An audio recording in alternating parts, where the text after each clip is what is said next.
Hello viewers, আসসালামু আলাইকুম। কেমন আছেন সবাই? আশা করি আল্লাহর রহমতে সবাই ভালো আছেন। সবাই অপেক্ষায় ছিলেন দেনা পাওনা নাটকের নতুন পর্বের জন্য। তো বন্ধুরা, আবারও দেখতে দেখতে আপলোড হয়ে গেল দেনা পাওনা নাটকের ৫৩ নম্বর পর্বটি। আর সেই পর্বে ঘটে গেছে একের পর এক টুইস্ট, রোমান্স আর আবেগে আবেগে ভরা মুহূর্ত। শহীদ দেখে ফেলেছে নিপাকে রিকশায় ঘুরতে, তারই চোখের সামনে। খায়রুলের সঙ্গে নিপার মা বোনকে কঠোরভাবে নিষেধ করেছেন, খায়রুলের মতো রিকশাওয়ালা ছেলের সাথে একদমই মেশা চলবে না। অন্যদিকে বাবা ছেলের সেই বিদায়ের দৃশ্য মন ছুঁয়ে যাওয়ার মতো আবেগময় ছিল।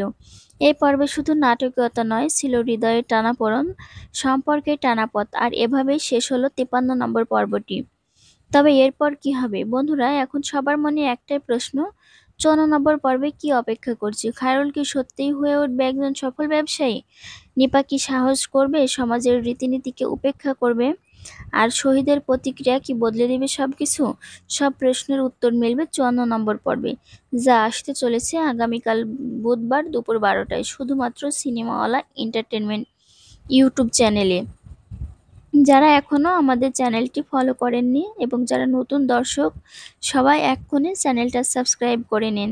বেল আইকনে ক্লিক করে বাজিয়ে রাখুন, যাতে নতুন পর্বের সব আপডেট সবার আগে আপনি পান। আজকের আপডেট এই পর্যন্তই, দেখা হবে আবার নতুন কোনো আপডেট নিয়ে। ততক্ষণ ভালো থাকুন, সুস্থ থাকুন, নাট্যপ্রেম বেঁচে থাকুক। আল্লাহ হাফিজ।